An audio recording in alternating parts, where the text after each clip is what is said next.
नमस्कार दोस्तों, सबसे खुश पक्षी कौन सा है, यह कहानी है।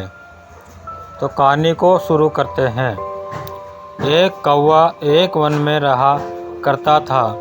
उसे कोई कष्ट नहीं था और वह अपने जीवन से पूरी तरह संतुष्ट था। एक दिन उड़ते हुए वह एक सरोवर के किनारे पहुंचा। वहाँ उसने एक उजले सफ़ेद हंस को तैरते हुए देखा। उसे देखकर वह सोचने लगा, यह हंस कितना सौभाग्यशाली है जो इतना सफ़ेद और सुंदर है।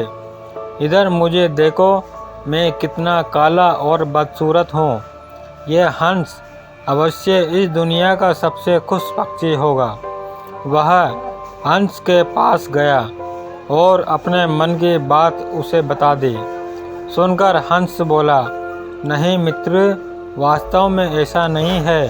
पहले मैं भी सोचा करता था कि मैं इस दुनिया का सबसे सुंदर पक्षी हूँ, इसलिए बहुत सुखी और खुश था।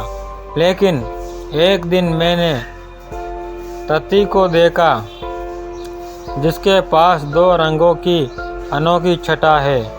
उसके बाद से मुझे यकीन है कि वही दुनिया का सबसे सुंदर और खुश पक्षी है।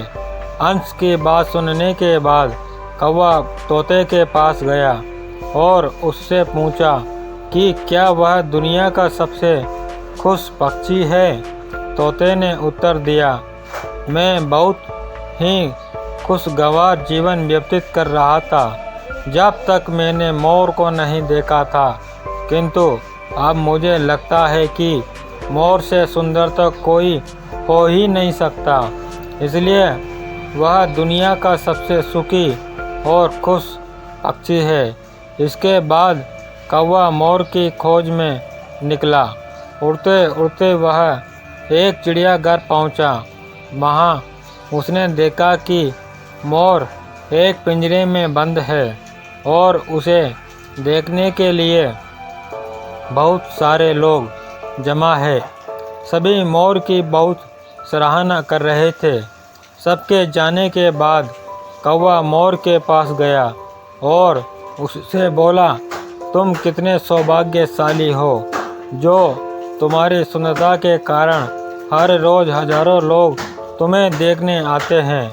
मुझे तो लोग अपने आसपास ही पटकने नहीं देते और देखते ही भगा देते हैं।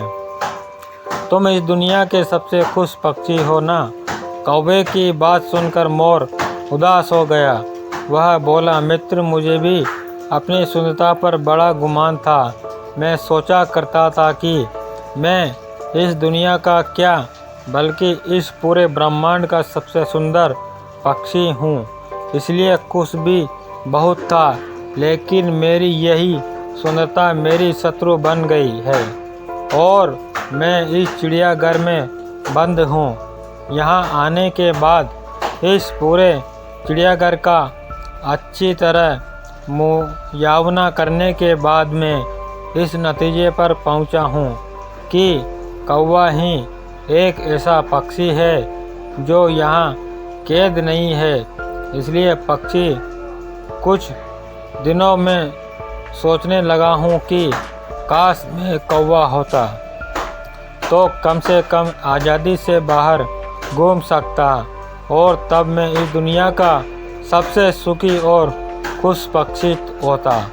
तो दोस्तों, इस कहानी से यह शिक्षा मिलती है कि हम हमेशा दूसरों को देखकर व्यर्थ ही स्वयं की तुलना उनसे करने लगते हैं और दुखी हो जाते हैं। भगवान ने सबको अलग बनाया और अलग गुण दिए हैं।